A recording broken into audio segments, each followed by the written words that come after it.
have to record it. It's fine with me.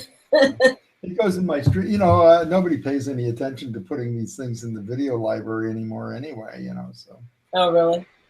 I'm recording that. Okay. You just recorded yourself saying that. Yeah, I did. Well, I could always, erase it, edit it. erase. I could, but editing these things, it takes me, for a 1 hour critique, it takes me about 3 hours to edit the thing. Oh my gosh, really? It's crazy. Because you have to play it all back and stop it and cut it and play it and cut it. It's like so. And if nobody's going to listen to it, but you and I can just be the full. Okay, well, I'm ready. Let's hit it. Okay, let's get it. So we're here for Susie's level 15 critique. I bring up Lightroom and I go into the library module here. And I don't think I'm doing any screen sharing, so that would have to find the screen. Okay, if Google hasn't stripped it out of here yet. Okay, screen sharing, and we'll go to this, and we'll come over here. Let's take that back to the develop module. Okay, so now I can't see any. Yeah, I know. Okay. So do you want me to tell you what I did? Yeah. On this one? Sure. So basically, kind of took the advice. I reduced the amount of negative space by doing a 2-to-1 crop on it. I also took down the highlights quite a bit because he was pretty blown out on this bird. And then I just kind of added some color back to his beak and I took the saturation out of the stream, his little trail there, because I didn't like the blue color that it was getting. Right. So I liked it better without the saturation. And then I just used a vignette on it, and that's about it. But it looked. Also, in the original, I remember there looked to be some motion blurring in the bird where there was like a double image. It was a double image, so I re-edited. I went back and found the original photograph, and it must have been when I was using a different plugin or something. It blurred it to make it double, so now it's not double anymore. So I got rid of that. So it wasn't actually in the raw file. It was something that happened during post. It was something that happened when I used a plugin. Yeah. Because I thought maybe using a bit of a long exposure or something, and it wasn't me. The bird was moving through this scene. Okay, so that makes it easy to get rid of when it was maybe easy. Yeah. That's why you always keep your raw files. It's a great. Image, the leading lines, I think I mentioned, in my original comment, all the leading lines here and the movement and everything. It's just a really nice composition. Now, one thing I would say is this spot here looks a little blotchy if you see them, right. It was probably, I looked at that spot and it's the water behind it. It's a rippling, I think, back there. So it might have caught more of the light, the reflection than the other spots. But I could go in there and I could probably go in and smooth these out. But, then I thought, well, then I will take away these lines behind it, which I kind of like. Because you can tell it's water behind these reflections, right? So I don't know. Yeah, I don't, all these other reflections are really pretty smooth, and this one looks. Actually, when I first saw it, I thought, I wonder if those are spots that have been healed. And so I thought, well, maybe something, maybe even, you might try something like, the blur tool in Photoshop. Yeah, I could go in and blur it, smooth it out. It would still all be there, but it might smooth it out just a little bit.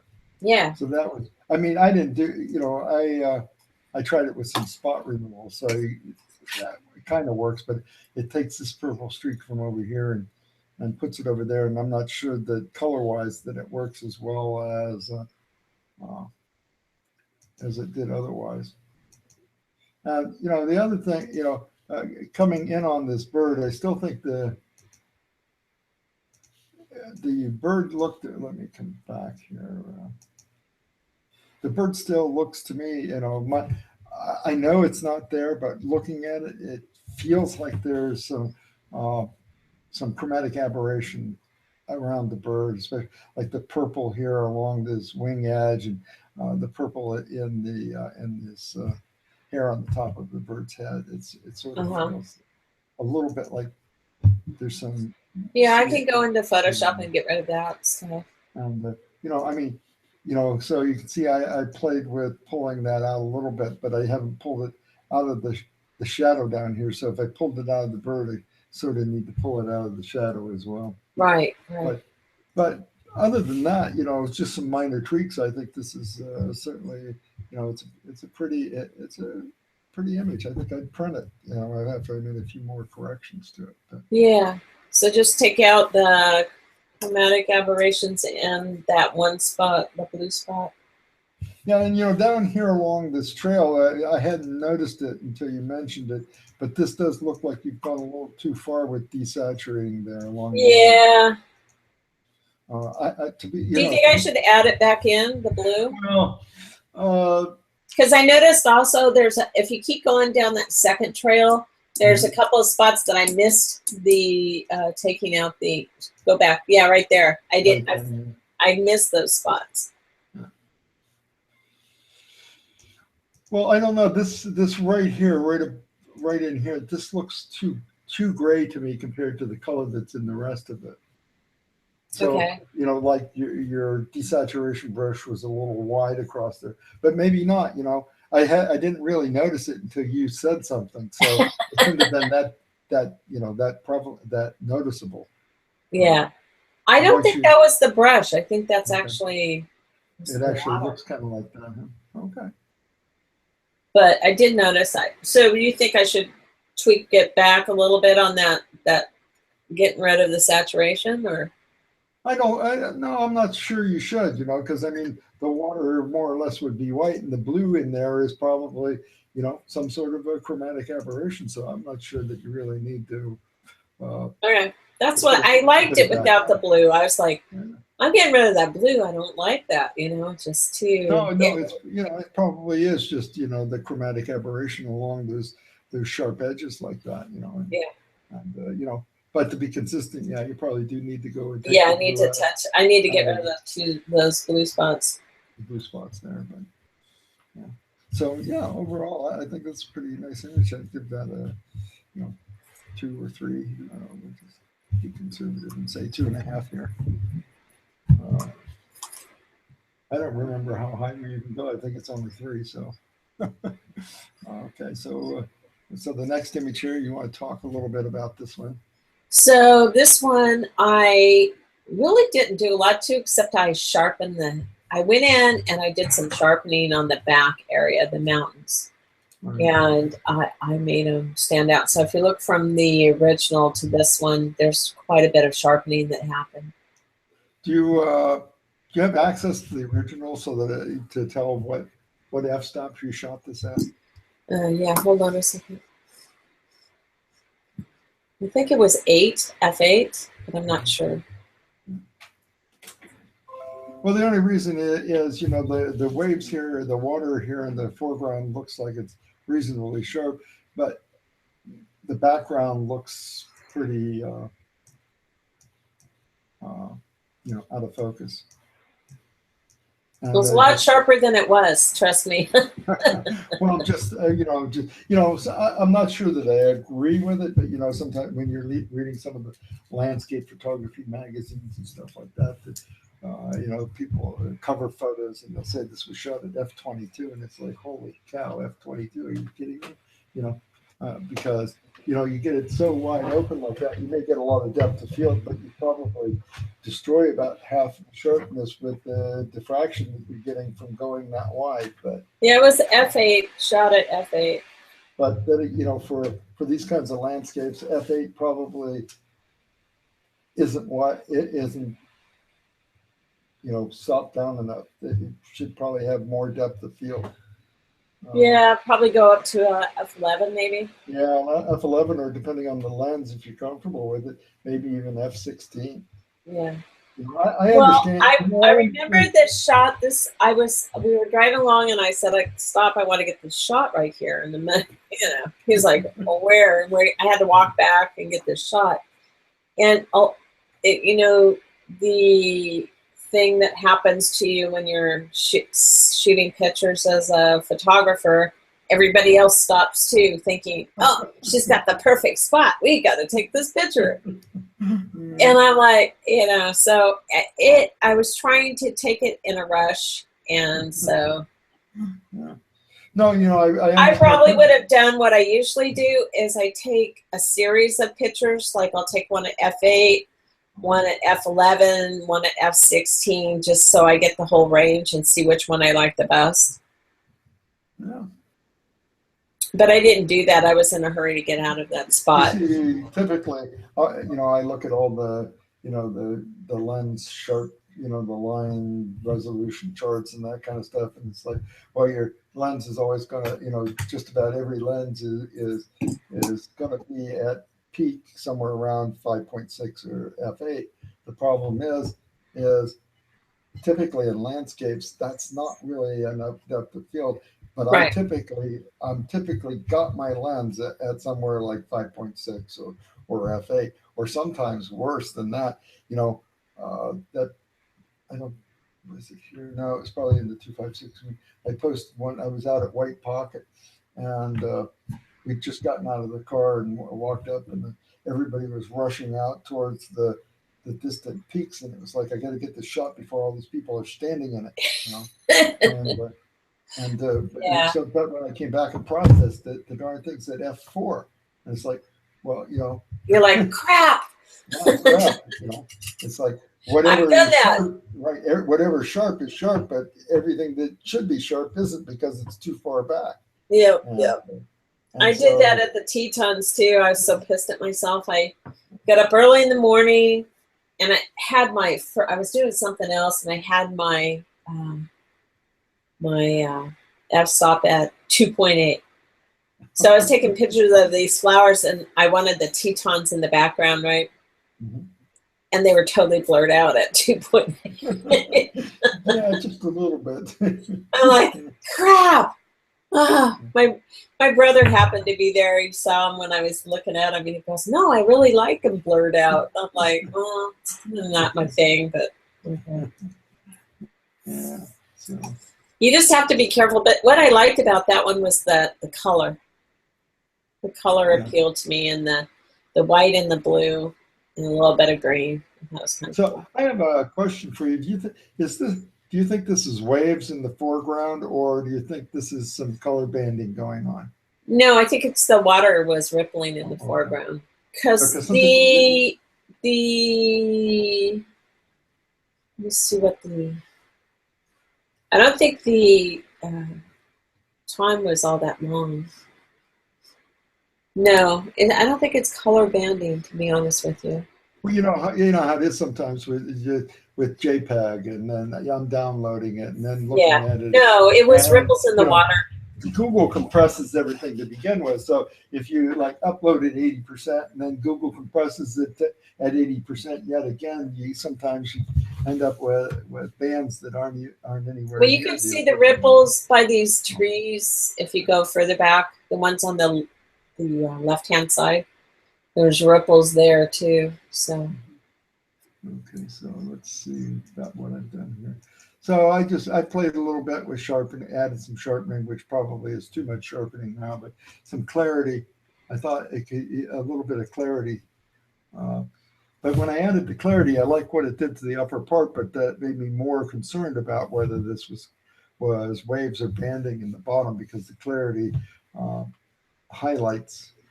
Not really at that. I guess just 1-to-1 is about all you do. Anyway, when you add the clarity, it sort of makes the wave stand up a little more. And so I wanted to be sure that I wasn't kind of screwing it up. And I also, like so often, and I think it's really a matter of style more than anything, but I thought this could use a bit more of of a vignette to help, pull the viewer away, to keep the viewer from wandering so far to the sides and keep the viewer looking into the center. So I Did you add the vignette already? Let's see where let's see, where's it? Okay, let's see, get before where I've got it, where I played with it about four times. Okay. Anyway, so this is post vignette or pre vignette and post vignette. So, okay. Did you do this in Photoshop or did no, you this is the just Lightroom vignette? Just a Lightroom vignette. I think that Photoshop or SEP would do a much better job, but I just wanted to play with it and see, and I think I did add a vignette, and then I thought, you know what, I just like it. I just like the purity of it, so I went without the vignette. So I don't know. Well, it's a perfectly reasonable choice. It's like so many things. It's like there's no right and wrong in these things. But I can see, you want to really pull the eye into that middle mountain right there, and the reflection of it. I think Well, I think especially because of the fact that you've got the 2/3, 1/3, which is a very good split. But it's 2/3 water, and you still want to draw past the water into the mountain, and I think the vignette probably helps that a bit. Okay. But it's still a beautiful picture. I do like the little added clarity and okay, and the vignette, but that's just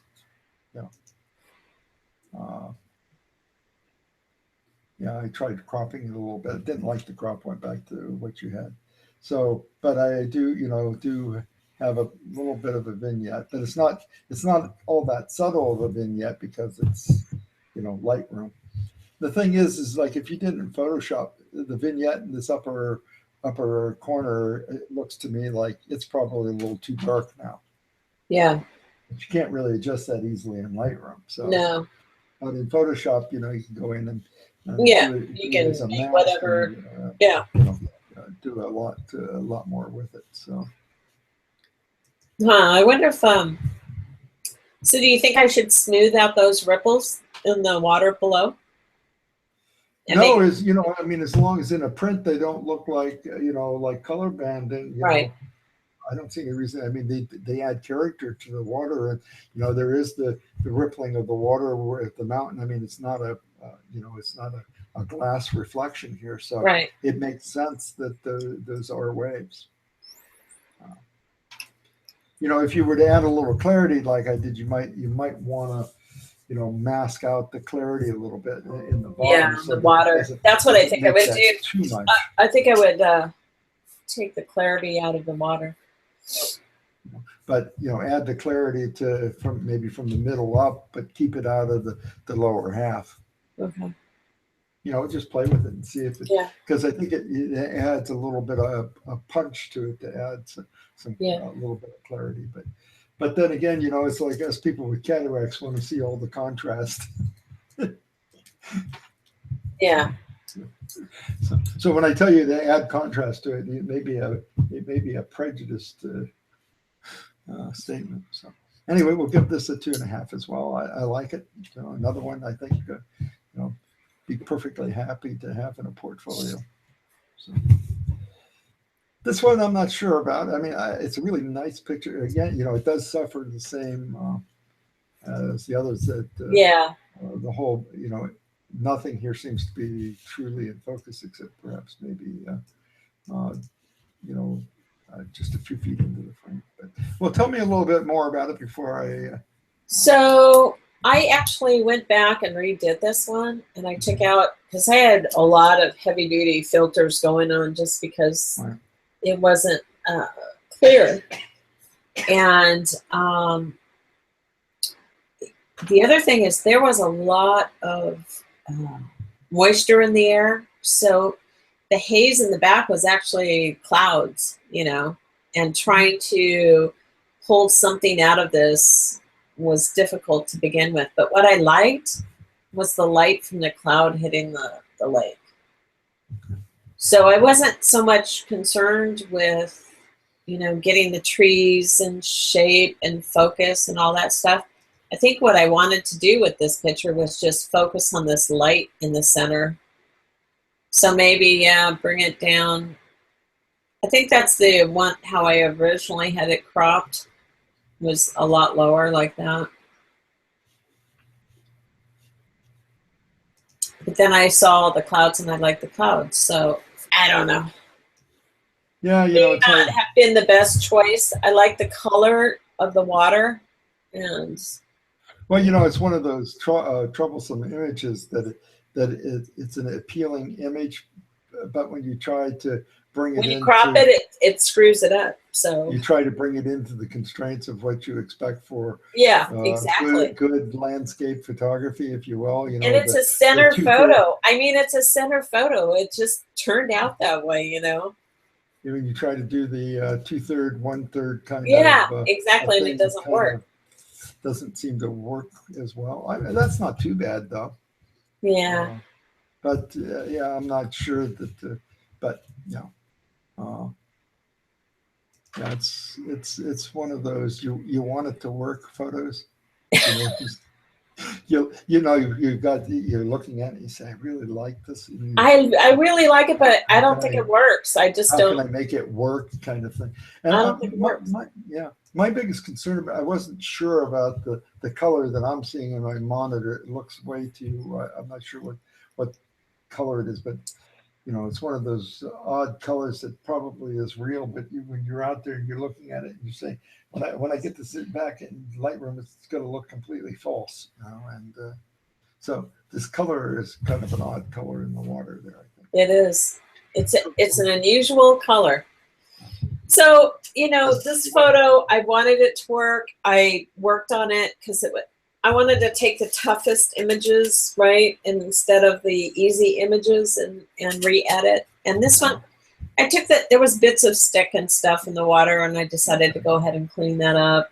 And I took out the filters where it made it really super hazy, and got a little bit more clarity of those. You can see the shapes of the mountains behind there, but it's never going to be clear. It's never going to be a perfect photo.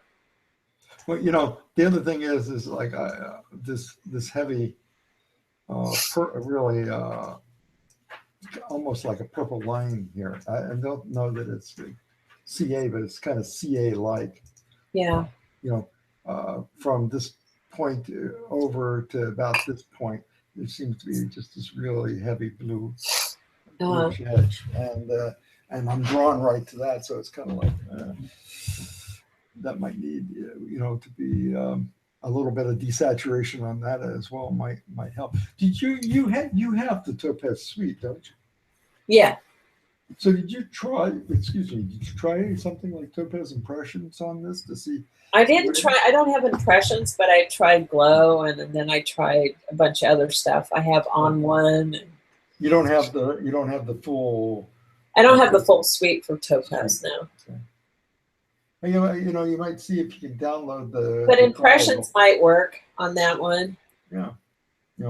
It might be something. Look, it may be something that I have to totally reinvent and make it artistic versus realistic, right? Yeah, exactly. With the colors and the contrast and all of that sort of thing, you still may have the raw material here to do something artistic. Yeah. Something to play with some more. Right. To experiment with. And, it's just, I know that John Michel mentioned the impression filter in relation to, I think it was a different image. I think it was to that image that won. Yeah, I actually have a webinar I'm doing today for, I think let's see.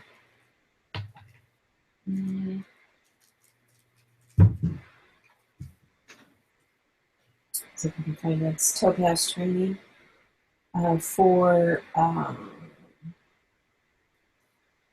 texture. Well, this one's texture. Yeah.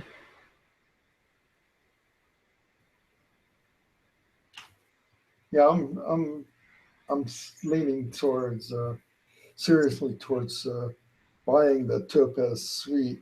Well, this one that I'm interested in is called Texture Effects 2. It's their new texture uh, software that I wanted to play with. So I wanted to do what. There's 2 webinars today, so I thought Well, you know, I mean, the last 2 years, and I'm hoping again this year, they ran 50% off on Black Friday for the Topaz Suite. yeah. Well, if you already have some product, can you get cheaper? Yeah, probably not. You probably still end up buying the whole suite. But How much was it for 50% off? I think about $240. That's not too bad. Yeah. So, you know, it's like I don't really want to spend the money, but on the other hand, you know, I can't can't continue to rely on the next suite since Google has abandoned it. You know, I have to find other tools Right. Topaz is great. I really, the one thing I love about Topaz is the Topaz glow, because I can put in a radiance or, you know, a little bit of glow and stuff, and it makes it pop out. But now that I'm doing this other thing, the zone thing, it has radiance in there and glow and stuff, so, which is pretty cool, because I like using it better in Photoshop now, which is weird to hear me say. Really weird, but you have so much more power over the image, and it's non-destructive than the other stuff is. So, well, you know, I'm trying. That's part of, you know, in the 256 group, I'm trying to the luminosity mask just throws a lot of them, but it's like try to expose them to these new ideas, because most of the really high-end editing is using some variation of a luminosity mask. And that's what the zone system does. Well, what I really like it, Steve, my whole reason for getting that stuff is to learn more about color, right? Right. What color, what is color theory? How does it work? You know, what colors digitally, what are the colors digitally? Because they're very different than, you know, a painter would paint with. Well, you know, Blake that was a very smart move on his part to call it, you know, a zone system rather than using the terminology that all the other guys that are doing, because it makes it sound like it's something entirely different than what Jimmy McIntyre, Tony Kuiper. It's the same thing. And 2 or 3 other people are doing, Jay Patel. Right. Joel. And so now I have 3 panels. Can you believe it? I tried all 3 of them. Well, you know, it's the same thing, but you know, it's very smart marketing on his part to call it the zone system, because, like, to me, you know, that's what they're all predicated on anyway, is, you know, breaking this down into different tonal ranges and then working. So it's really just a Well, he does the tonal. It's the same thing. It's tonal ranges, and then he added an extra layer on top, which was what I wanted, which was the color ranges. Right. So that's different than the other guys have. Okay. They don't have the color ranges that he.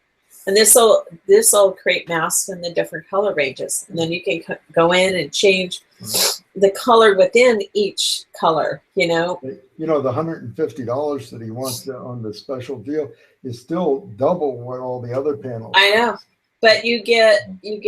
I don't know. I listened to probably 10 hours of video. Yeah, but you know, for like $65, you get, you know, 10 hours of video from Tony Kuiper. Well, I probably can't understand any of it, but yeah. No, you mean Jimmy McIntyre? Jimmy McIntyre, yeah. I can't I bought it. I bought his, and I also bought some other guys' stuff, and I have tons of videos now. I have more videos than I can never possibly need. Yeah. But you know, eventually it'll sink in.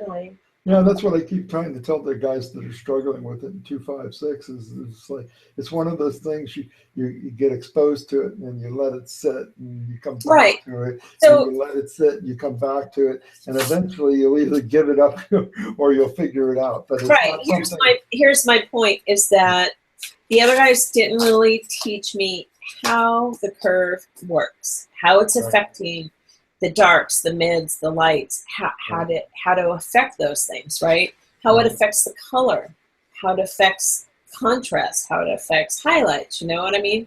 Right. So this guy really breaks it down into this scientific thing, which maybe that's how my brain works sometimes, is I need it explained in that way. And so it's like, okay, I'm going to try it because, you know, I need to learn this stuff.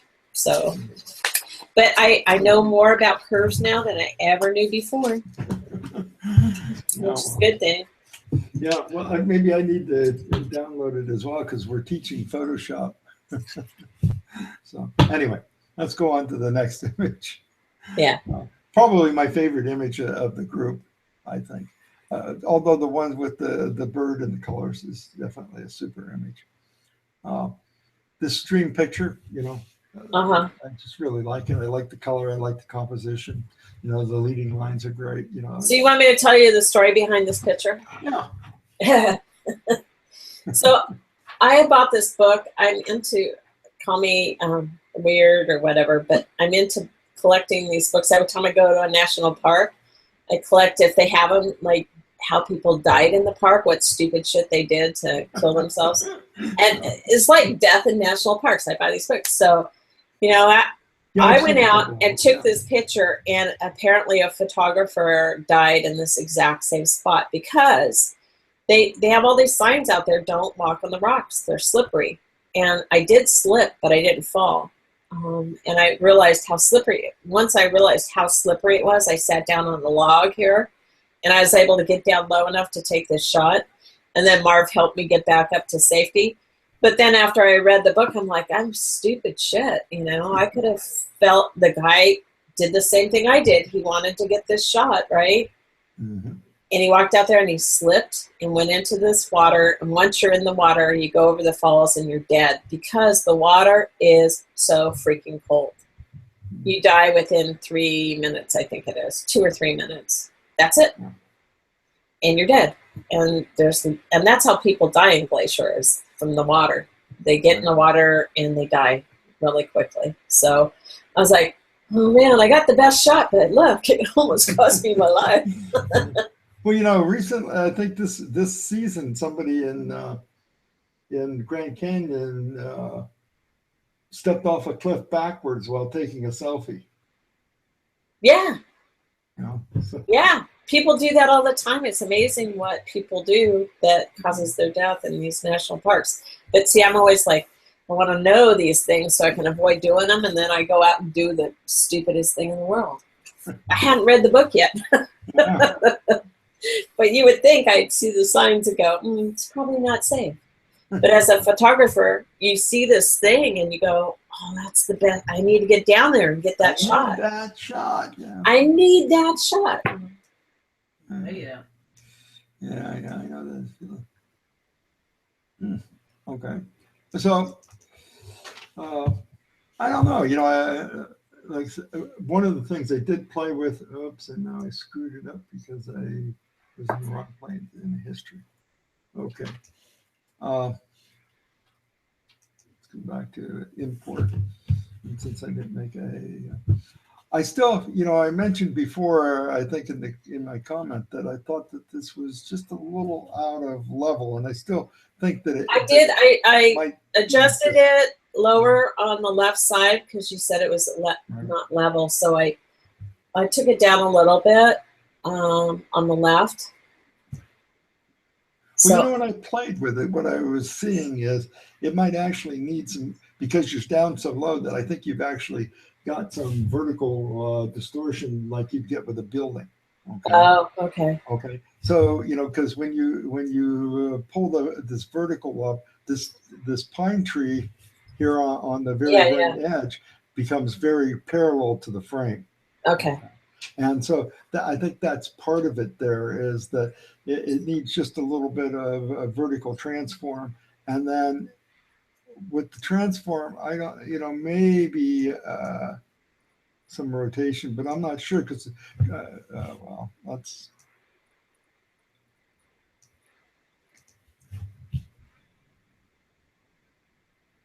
All right, come on. Here's the, you know, Okay, let's see. There we go.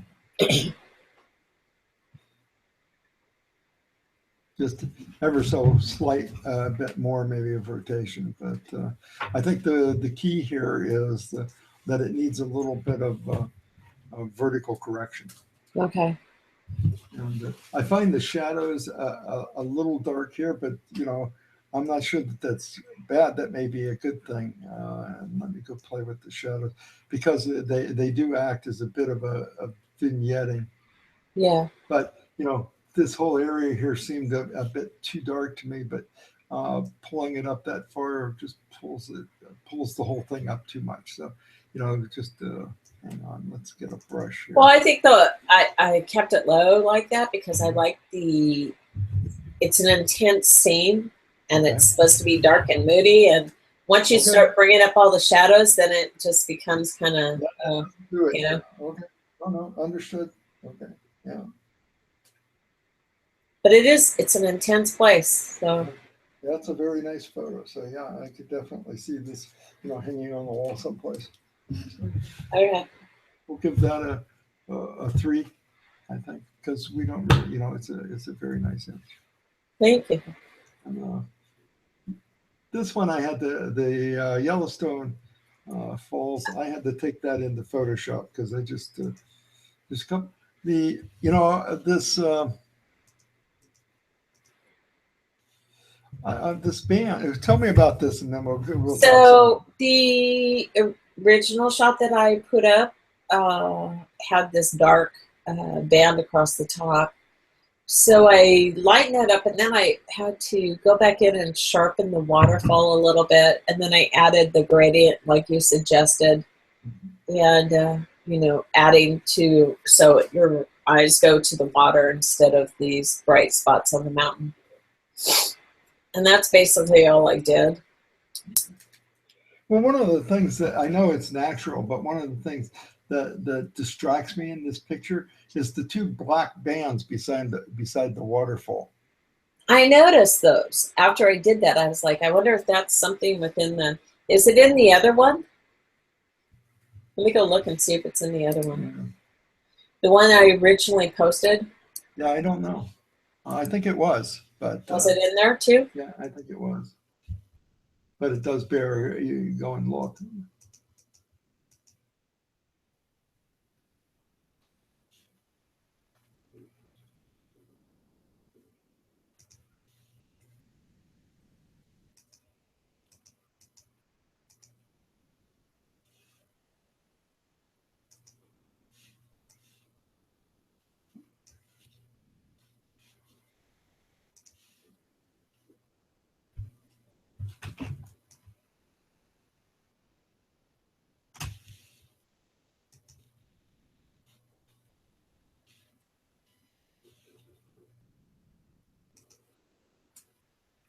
Oops, I seem to have lost Susie.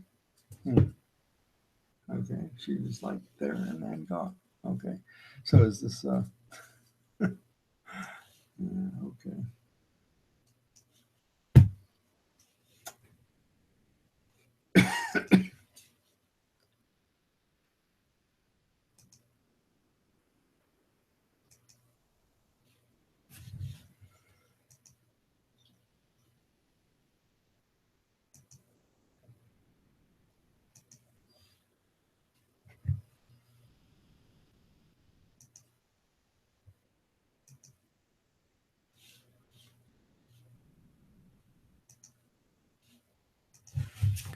Ah, there you are. Sorry about that. No worries. Okay, where'd she go? I was like looking at something, and then I totally screwed up the hangout. So, hey. All right, I'm back. Yeah, I was looking at it. It looks like it's shadows, but what I was trying to tell you is that this image I took, because it had the banding, this little piece of light came through. It was very early in the morning, and that's how I got this shot, because this little tiny sliver of light came through. And I think it left a lot of these shadows, is what I think happened. So even in the original, it has the The shadows, yeah. The shadows along the side of the. Yes. You know, I wasn't sure whether they were shadows or whether it was like wet rock kind of thing, but It could you know, be both, you know. Somehow it feels wrong, if you know what I'm saying. You know, Yeah, I like, do. I noticed that in there too, and I thought, do I take that out or what do I do with that? so let me see, what did I do there? Okay, so yeah, I went in there and cloned it out. Oh, you And cloned it out. Okay. yeah, I went in real tight and cloned out the dark, but then I dialed it back. I changed the opacity of the layer. So I created a new layer, cloned out that edge on both sides, and then dialed the opacity back a little bit so that it's not completely gone, because removing it completely seemed to not be the right thing to do either. Right, right. So here it's completely gone, and the water on the left side of the waterfall definitely looks odd when you remove the band, and the right side I didn't do a very good job of cloning, but we won't go there. Well, let's see the picture of what you did. I can't. Oh, I'm not sharing. Okay, let me share. Yeah, I think I'm sharing and I'm not. So, okay, there it is. So I'm going to turn it off. And so here's the original. Yeah, okay. yeah, yeah. And so then here is, so I put this is where I cloned it out. And I could have done a little better job there. But I thought, you know, that once I cloned it out, it was, especially this edge, didn't look quite natural anymore. Right. And so I thought, well, maybe, you know, it needs to be there. And so I brought the opacity back on that to about 45%. And then, you know, it's still there and it helps to define the edge between the rock and the water, but it doesn't draw me in the same way it did when it was such a dark black edge. Right. Whether it really matters as an improvement or not, I'm not totally convinced. But then I thought maybe it could use a little more light. I know, you know, that it had more light and we toned some of that down. And but I thought perhaps just a little more light. And I used ray.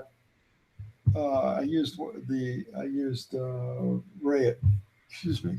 I used one of the Ray of Pro luminosity masks, so that I could just get into these spots. But then, you know, I think that, you know, my original comment about not bringing too much light in there is probably a good one, because you want to draw people up in there. So which one is it? Which one do you like? Which one it is?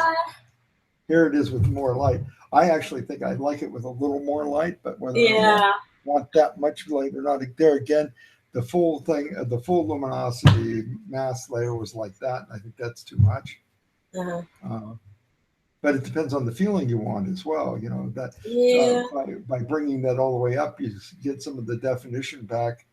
Right. And trees. Here's a rock that I didn't even see a minute ago. So, but there again, you know, maybe you know, playing with the opacity of this layer also, you know, gives you some choice about, well, where in that range of things do I want it to be? And I kind of like it with a little lighter than it was. Something like about right now, where, you know, the edges are really dark, but you are pulled into the canyon, and as you're pulled into the canyon, you're going to be pulled right to the white in the center, and I think that works pretty well like that. But what do you think?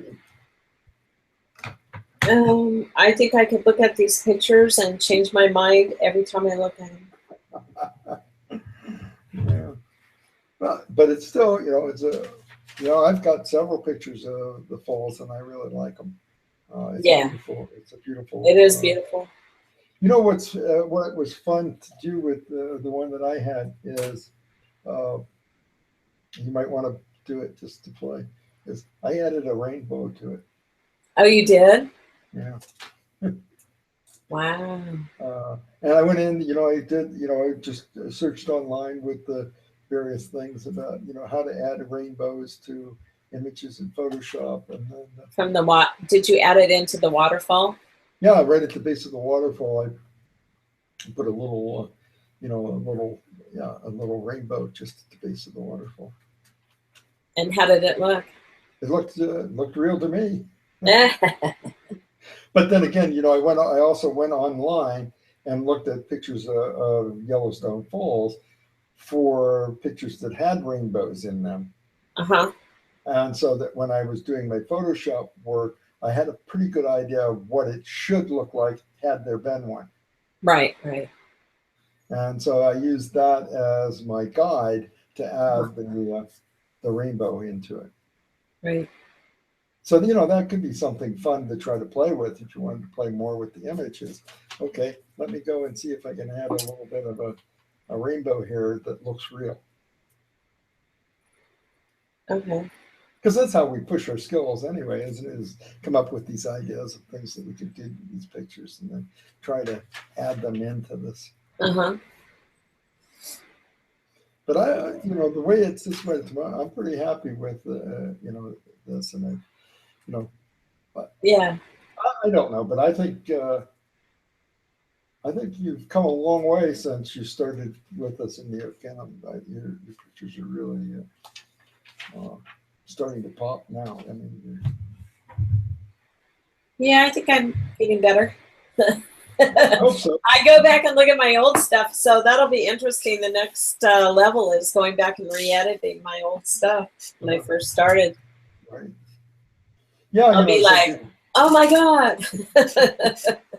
Yeah. Well, especially now that you're moving into, to Blake's panel and that sort of stuff, it's like that was the big epiphany that Richard had. We could really start to understand the value of mask. It was Right. like, oh my goodness, I know you guys have been telling me all these different things that they could do, but it was like once he found mask, it was like he found his nirvana. Well, masks are everything. Everything. The luminosity mask, he found this, and it was like, boy, this. I like masks of every kind. In fact, I'm doing this picture right now, trying to use this new zone system, and I want to mask in because I have blown highlights. But I love this picture. It's of the boathouse. I want to mask in the Puget Sound instead of these blown out highlights. So I'm like, okay. Yeah, good luck with that. Yeah, I understand that. So it's like trying to make a picture better than it was when you took it. Sometimes it's kind of like trying to make a silk purse out of a sow's ear, but exactly. But I think there are some magicians out there that can do just that. So. Oh yeah, people are crazy. They have so many skills in this stuff. When you first starting out, it's like it's tough. I remember going through all these plugins and stuff, being able to do some of this stuff, but not really. Right? It doesn't really give you the control over an image that Photoshop does, unfortunately. Yeah, it's like, I met a photographer a month or so ago, and she had some beautiful work, and everything was done in Lightroom, and I was thinking to myself, that she could be just one step more if she tackle Photoshop and right. How much more really, can you improve on what you already are doing from a photography standpoint? Yeah, and that's one of I think that's hard for people to understand is making that next step, and even where that step is, because we all think that wherever we're at, we're doing.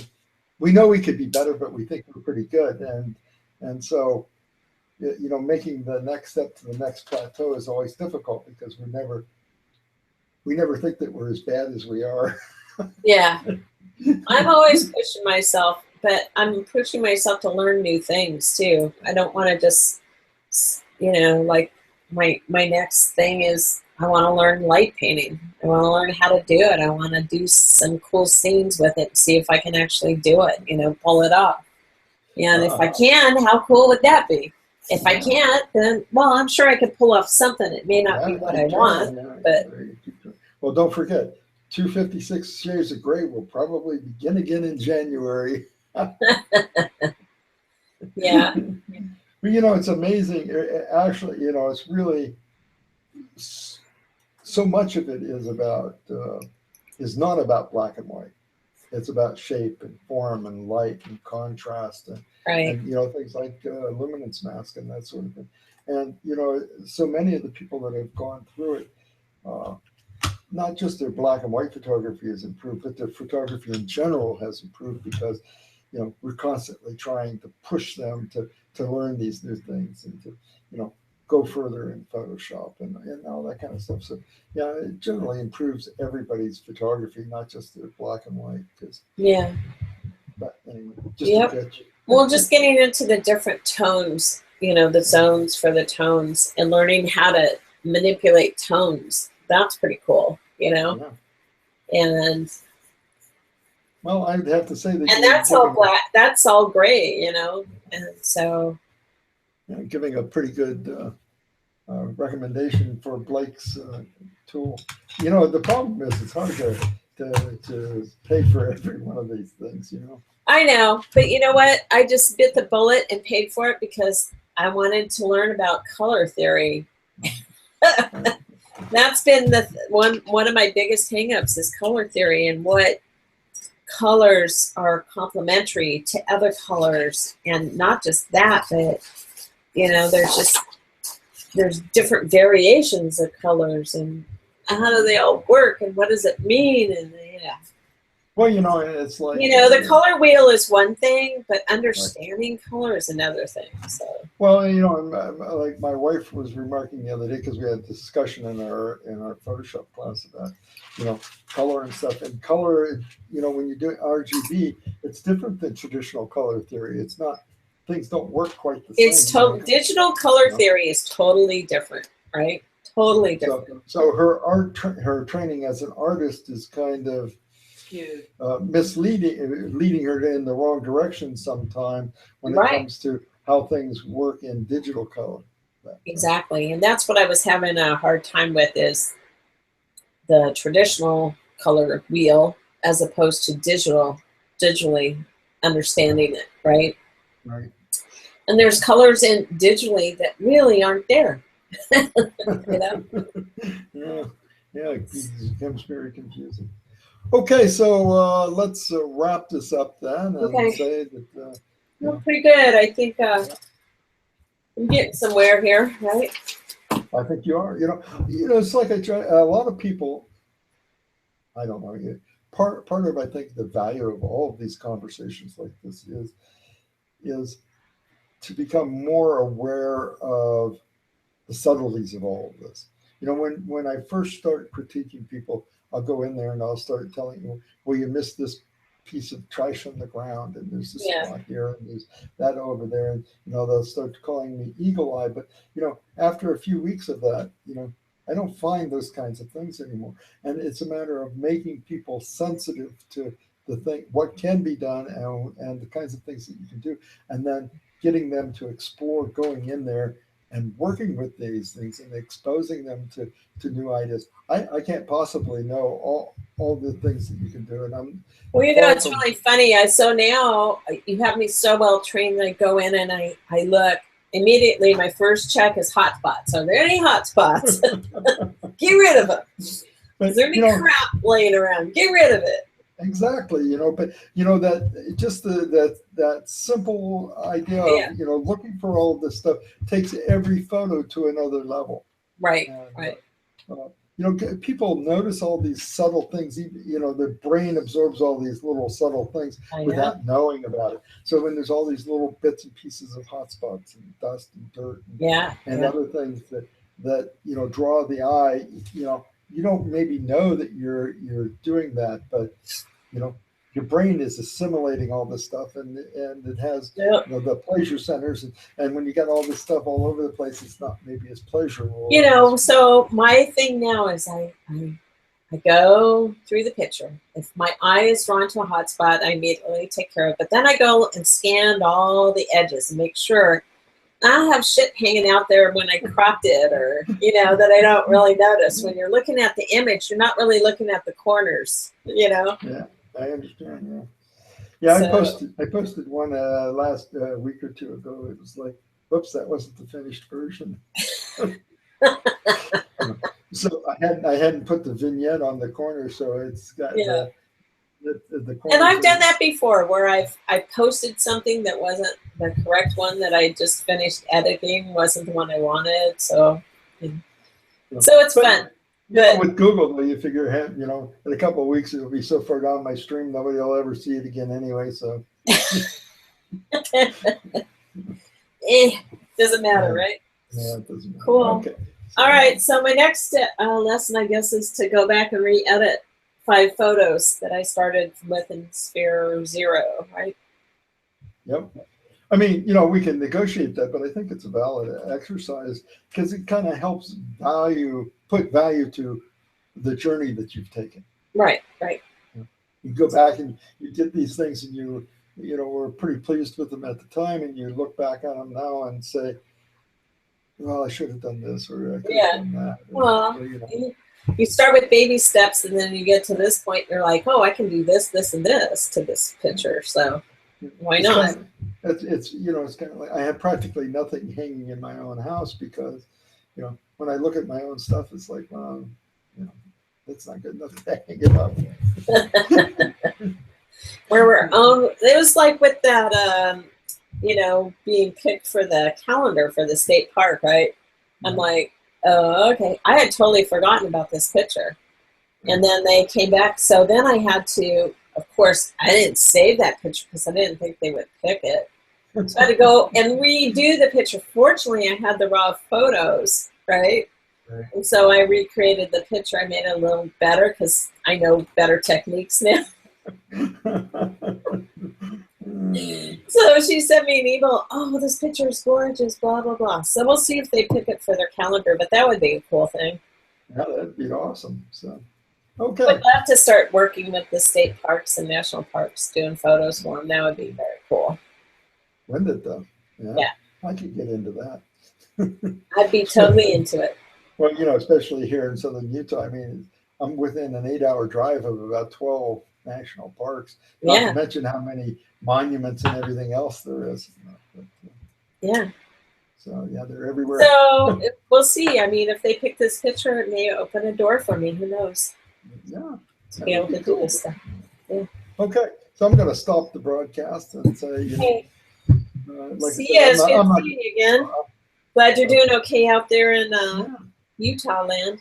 Better now that it's not 110 in the shade, but now you're just gonna freeze your ass off in the winter. Yeah, probably so, but I don't know. Oh, sounds like I hear my phone ring. I wonder who's calling me. But... All right. Thanks, Charles. Okay, bye. Bye.